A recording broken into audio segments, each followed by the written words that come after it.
Dear Patriots, before the news starts, please subscribe to our patriotic channel by clicking the subscribe button. Give us a thumbs up to this video. Don't forget to leave your opinion below in the comments section. Share the news on Facebook and Twitter so you friends see it. Thank you. Mila Kunis donated to Planned Parenthood in Mike Pence's name. She didn't expect what happened next. Hollywood actress Mila Kunis announced that each month she donates to Planned Parenthood in Mike Pence's name. However, she claims that she is not doing it as a prank or to offend anybody. "I apologize if I'm offending anybody. It's not so much a prank as much as I disagreed with some of the stuff that Pence was doing and was trying to do. And so, as a reminder that there are women out there in the world that may or may not agree with his platform, I put him on a list of recurring donations that are made in his name to Planned Parenthood," said Kunis on Conan O'Brien's show. Every month, to his office, he gets a little letter that says like, "An anonymous donation has been made in your name. I don't look at it as a prank, this is like, I strongly disagree, and this is my little way of doing it. It's a peaceful protest," she said. However, she did not expect what was coming next. Many pointed out that yes, you can donate to Planned Parenthood, so not every taxpayer should have to pay for it. Breaking: wealthy celebrity demonstrates that Planned Parenthood can be funded privately, wrote one user on Twitter. Providing at VP with a running tally of additional private funding for PP, demonstrating why they don't need taxpayer funding, wrote another. However, many other people went after Mila Kunis' sponsor, Jim Beam. "Patriots, it's time to donate whatever you can to the NRA in #Mila Kunis name. Also call it Jim Beam to let them know you will #boycott them," wrote another user.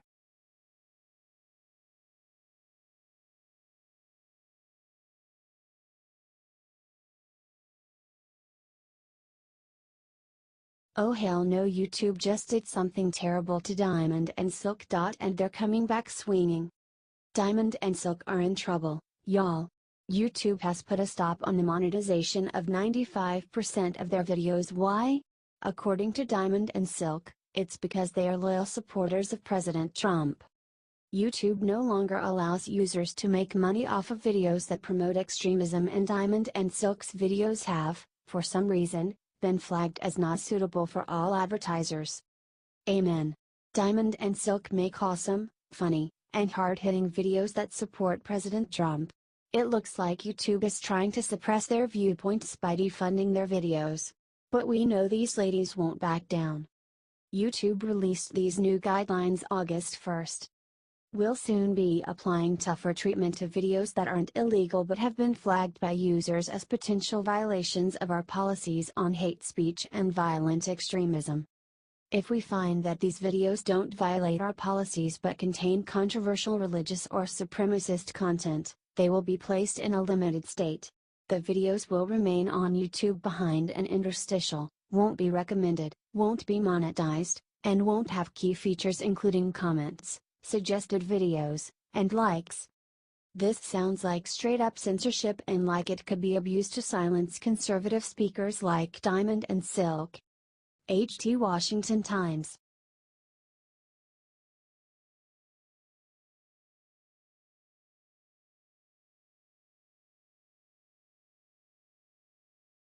Humiliated right after the Knit's latest Gov. report leak, they immediately got crushed by karma. Another day, another lie for the New York Times. On Tuesday, the newspaper ran a front-page article publishing a leaked climate report that was allegedly being suppressed by the Trump administration. This hit the stands with the usual cries of fascism and anti-science that the left likes to bandy about. Except there was one problem. The report the NIT published had actually been available for months since January. The National Oceanic and Atmospheric Administration, NOAA, a federal body that studies the climate, also published a copy in March. After this was pointed out, the NIT issued a correction on Wednesday, saying, "An article on Tuesday about a sweeping federal climate change report referred incorrectly to the availability of the report. While it was not widely publicized, The report was uploaded by the nonprofit Internet Archive in January. It was not first made public by the New York Times. This is hardly what I would call a proper apology or admission. In fact, the article still says some government scientists were concerned that it would be suppressed by the president. But hey, we gotta take what we can get when it comes to the New York Times. They won't cover this Clinton lynch scandal but will run a climate report that's already been published 8 months ago on their front page. These leftists really need to get a grip on reality. If the president were trying to suppress this climate report, he wouldn't have let NOAA publish it on their website. But the left only sees what they want to see. This time, luckily, they were found out. HT Daily Caller.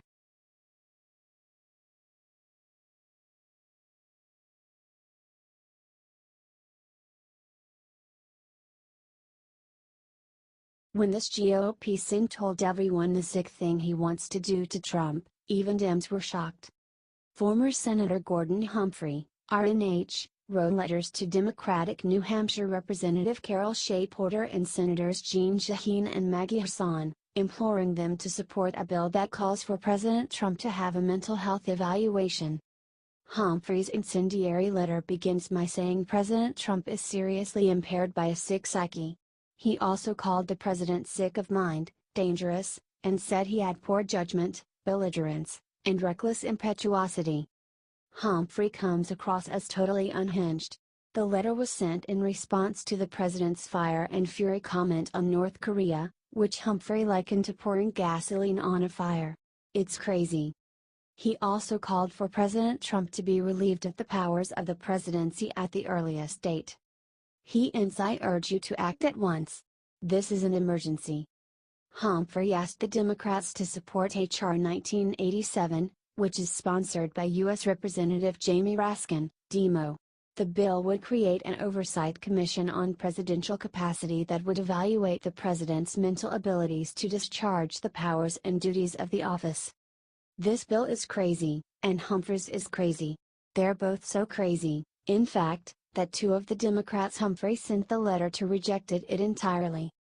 Shea Porter said through a spokesperson.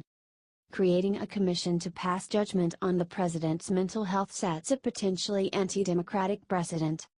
Custer said through a spokesperson that she had concerns about the potential precedent set by H.R. 1987.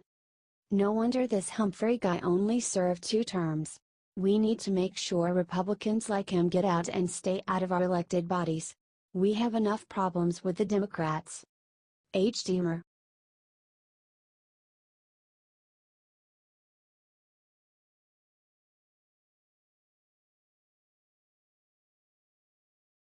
Morning Joe calls Trump an authoritarian dictator for suggesting FBI should care about her crimes.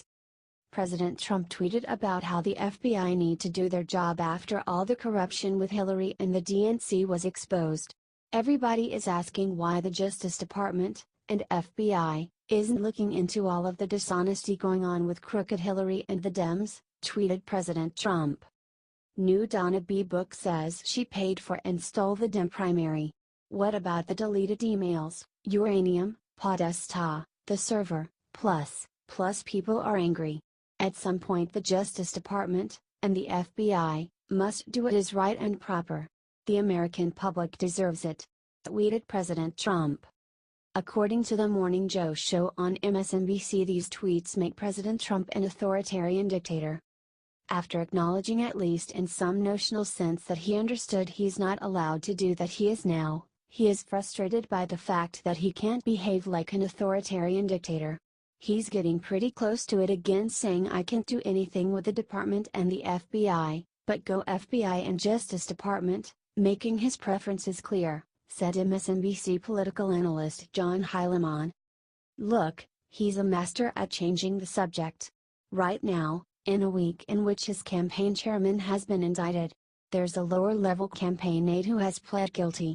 What's happening on the Mueller probe is closing in on him, being able to throw all of this stuff to go back to one of his most successful campaign rifts, at least for his base, crooked Hillary, and throw out an all-encompassing set of charges here as par for the course for him. It's the way he likes to deal with problems when they land in his lap, said Heilman.